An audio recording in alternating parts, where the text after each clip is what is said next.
हे भाई, हाय दैया, जो डर था वही हुआ। खोदा पहाड़ और निकला चूहा। Literally disappointing. मैंने पिछले एपिसोड के रिव्यू में ही कहा था कि हाइप बहुत ज्यादा क्रिएट हुई है और इतने बड़े मिस्ट्री के पीछे का राज अगर पिद्दी सा निकले तो भाई अब क्या ही कहे। बैक स्टोरी के लिए एक पहाड़ जैसा हाइप क्रिएट करके आखिर में चूहा ही निकला। लिटरली बकवास लगा मुझे। आप में से कुछ लोगों को शायद अच्छा लग सकता है अपने अपने नजरिए में, लेकिन मेरे ओपिनियन से पर्सनली मुझे ये एपिसोड बहुत बकवास लगा। वैसे हाँ, कुछ चीजें अच्छी थी जिसके बारे में भी बात करेंगे, और साथ ही में बैंगल यानी कड़े के पीछे का राज पता नहीं चला तो अलग। वैसे स्टार्टिंग काफी अच्छी थी। स्टार्टिंग से लेके आयशा का फवाद खान से मिलना, उनके साथ फिर घर बसाना, एक बच्चा होना, देन बहुत ही इंटरेस्टिंग तरीके से बिल्कुल गदर टाइप वाइब देके पार्टीशन के सीन्स दिखाना, ये सब काफी अच्छे थे। लिटरली पार्टीशन के ट्रेन वाले सीन्स, इमोशंस काफी अच्छे थे, वो भी बिना कुछ इंटेंस चीजें दिखाए। हालांकि सीन्स को देख के लगता है कि बहुत हड़बड़ी में कट करके चीजों को दिखा दिया गया है, जैसे टाइम नहीं था उन लोगों के पास, जो मुझे पर्सनली हर एक सीन के बारे में इनकम्प्लीट सी फीलिंग देती है। हो सकता है कि आपको नहीं फील हुई, मगर मुझे हुई। लेकिन इसके बाद शुरू होती है बकवासगिरी।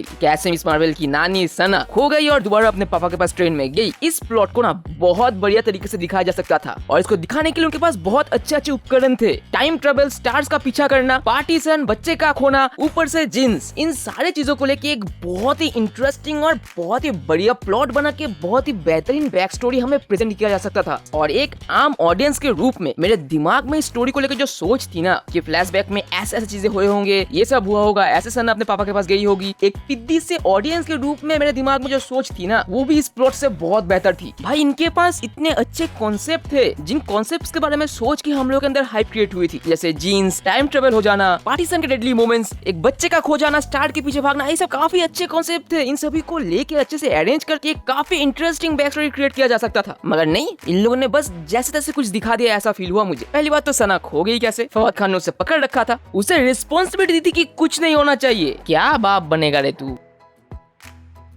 दूसरी बात, इतने सारे लोगों के बीच कमाला ने अपने पावर्स का इस्तेमाल किया, वो पावर्स जिनसे अतरंगी चमकीले रोशनी निकलते हैं, और किसी ने ध्यान भी नहीं दिया। और नाजमा के साथ आयशा की थोड़ी सी भी फाइट नहीं थी। और भाई टाइम ट्रेवल में जो चीज दिखाई है ना, ऐसे प्लॉट्स भाई बहुत पहले देख चुके हैं सभी। खुद ही पास्ट में जाके किसी इंसिडेंट का कारण बनना, ये बहुत पुरानी टाइम ट्रेवल कॉन्सेप्ट है भाई। डोरेमोन में देख चुके हैं हम लोग कितने बार, डोरेमोन में। और ऊपर से तो टाइम ट्रेवल का कॉन्सेप्ट एमसीयू में अलग था, मगर यहाँ पे नहीं। लेकिन फिर भी बहुत अच्छी स्टोरी बन सकती थी भाई। और इसके बाद तो और भी ज्यादा बकवासगिरी शुरू हो जाती है। दोनों डायमेंशंस के बीच पर्दा अचानक से खुल जाता है और बहुत ही टट्टी सीजीआई के साथ क्लैंडेनस्टाइन्स मारे जाते हैं। और इसी के बाद से जो भी चीज दिखाई जाती है ना, हर एक चीज ऑकवर्ड लगती है। दिल मानता ही नहीं कि ऐसा कैसे हो गया। पहली बात तो इतनी कमीनी औरत जिसको दो पल का धीरज नहीं सभी को मारने उतर आई, फरहान अख्तर को मार दिया, अपनी बहन जैसी आयशा को मार दी और अपने बेटे को लावारिस छोड़ दिया। ऐसी एक निर्दयी औरत के दिल में 2 सेकंड में कुर्बानी देने की भावना जागी मिस मार्वल की एक डायलॉग से, और वो भी इस डायमेंशन को बचाने के लिए जिस डायमेंशन का खत्म होने से उसे कोई फर्क नहीं पड़ता।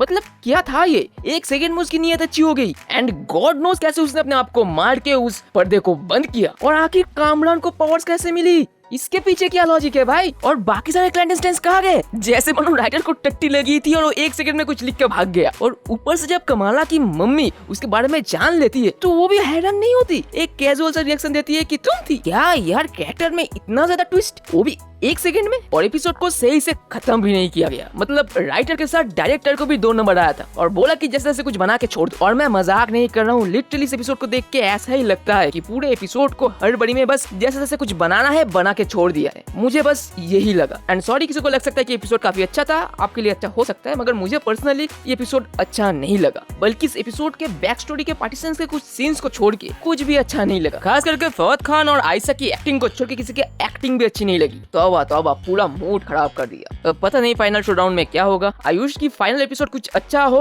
और अच्छे से सीरीज खत्म हो। और सच में मिस्टीरियस बैक स्टोरी का जो खुलासा निकला वो तो बहुत बचकाना था। कितना अच्छा प्लॉट लिखा जा सकता था। हट यार। और देखो यार, मैं कोई रिव्यू एक्सपर्ट नहीं हूँ, मुझे जो दिल में आया मैंने बोल दिया। हो सकता है काफी लोगों को अच्छा लगा हो, मगर मुझे नहीं लगा, मैंने बोल दिया। और मेरी मानो एमसीयू बहुत बड़ी गलती कर रहा है। सीरीज के प्रोडक्शंस बनाने के चक्कर में, अलग अलग टॉपिक्स के ऊपर सीरीज बनाने के चक्कर में कुछ जगह पे अनसंड हगे जा रहा है। इससे अच्छा कम सीरीज बनाओ, धीरज के साथ बैठ के अच्छे से प्लॉट बना के बनाओ। और अगर नहीं हो रहा है तो मत बनाओ। जो सारे सीरीज अच्छे हैं जैसे लोकी, मून नाइट, जल्दी से इनके दूसरे सीजन लाओ। ज्यादातर मल्टीपल प्रोजेक्ट्स में ज्यादा ध्यान देके प्रोडक्शंस बढ़ा के, क्वांटिटी बढ़ा के, क्वालिटी डाउन मत करो। इससे रेपुटेशन खराब हो रहा है मार्वल का, और कुछ नहीं। जोर जबरदस्ती के बेकार प्रोजेक्ट्स मत बनाओ। और अगर बनाना ही है तो अच्छे से टाइम दे के स्टोरी को बिल्डअप करके बनाओ, जिसे देख के वो फील आए जैसे पहले एमसीयू को लेके फील होता था। और कौन है भी भूतनी के जो मार्वल के एडवर्टाइजमेंट मैनेजमेंट में बैठा है, नो वे होम से लेके लव एंड थंडर तक कुछ ना कुछ क्लिप्स छोड़ते जा रहा है। भाई हर एक चीज दिखाई दो यहीं पे, मूवी क्यों देखेंगे, क्लिप्स जोड़ के देख लेंगे, बेवकूफ कहीं के। तो फिर मिलेंगे अगले वीडियो में एक और मजे कंटेंट के साथ। तब तक के लिए स्टे ट्यून, स्टे सेफ, अपना अपनी फैमिली का ख्याल रखना, दूसरे का काम है मदद करना, because you are a freaking super hero.